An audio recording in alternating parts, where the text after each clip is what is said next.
Columbia school officials are looking for ways to improve learning. I'll break down the plan the school board discussed at its meeting tonight.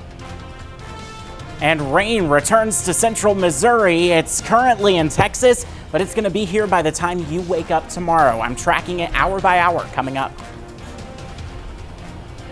And today, Missouri lawmakers heard a proposal to ban one popular social media app from government-owned devices. This is KMU8 News at 10. CPD says they believe individuals are involved in the homicide that happened on the city's north side earlier today. This is video from that scene.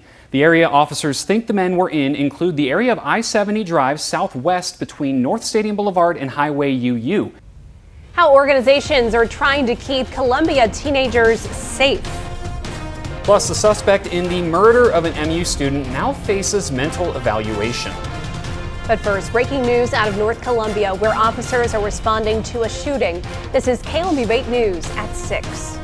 You're taking a look at a time lapse of the Lake of the Ozarks, where we had a bit of a muggy day. It was hot, it was humid. There was also some storms that passed through the lake there before the sun set. Let's bring in now Chief Meteorologist Matt Beckwith. So Matt, where are those storms now? I will be stepping down from the CPS Board of Education effective tomorrow. New tonight, one CPS board member announced she's resigning. Why she says she's leaving the board and the state. The severe weather threat for southern parts of the area has ended. If you live north, well, you weren't in it to begin with. We're talking about lower humidity and why today's humidity was so significant coming up. Plus, two parents are honoring the life of their son, Evan Avery. This is KMU8 News at 10. All right, thanks, Sarah. Now, those drought conditions have been worsening throughout the last few weeks, and the heat and lack of rain have not been helping that either. Now, let's bring in First Alert weathercaster Delaney Easter. Delaney, how long are these temperatures going to last? These temperatures are going to last a while. Actually, we're currently The 2023 legislative session is wrapping up this week. While the session ends Friday, there are still many bills that are waiting final action if they're going to become law. This includes a Senate bill that would prohibit texting and driving for all drivers. KMU8's Steffi Roche joins us now live from Jefferson City with an update. Steffi? Well, Missouri is one of the only two states. That's right. We do start with breaking news tonight. CNN reporting at least one person is dead and multiple injured after shootings on Michigan State University's campus. I'm Evie Allen. And I'm Emily's Payne. Thanks for joining us tonight. Police say there appeared to be only one suspect. This is video we got from the scene within just the last hour. New tonight, Columbia police are now investigating a homicide after first responding to a shooting in North Columbia. Good evening, I'm Blake Phillips. Thanks for joining me. Now, we first told you at 6 that officers had responded to a shots fired call at the 3200 block of Dove Drive. That's right here off of Blue Ridge Road. KMU8's John Murphy is live from the scene with what police have confirmed so far. Hey, John.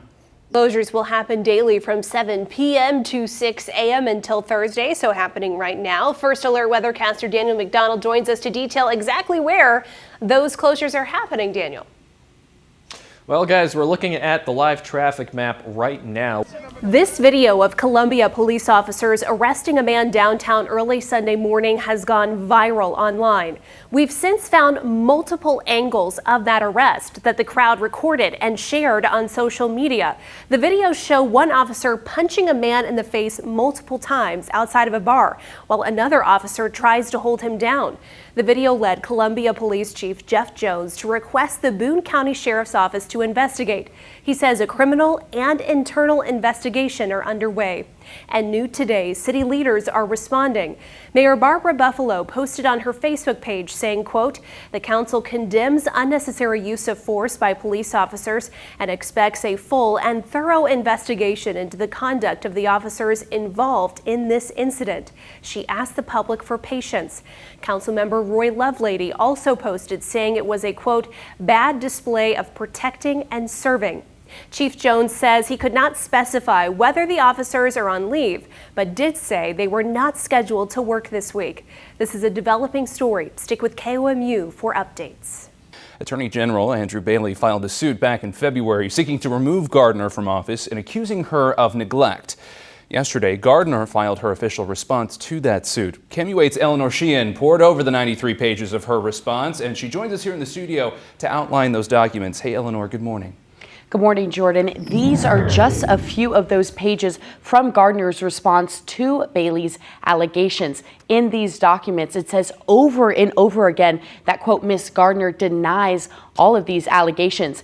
Bailey's petition says Gardner has, quote, knowingly and willfully failed and neglected her duties, and this court should relieve them for her.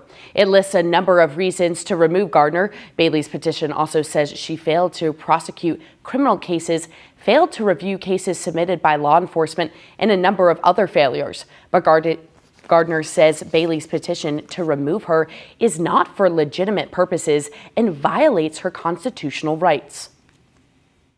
There are inconsistencies in her excuses and the docket entries on CaseNet. And we're going to get to the bottom of that, and that appears in our petition as well. It is true my office could have done more.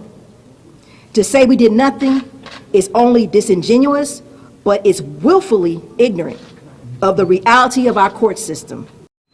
The legal guidelines say a judge can only be removed if they willingly neglect or fail to perform their duties. Gardner says there was no willful neglect, and Bailey's attempt to remove her is a political stunt. The case heads to court next week. In the studio, Eleanor Sheehan, KMU8 News.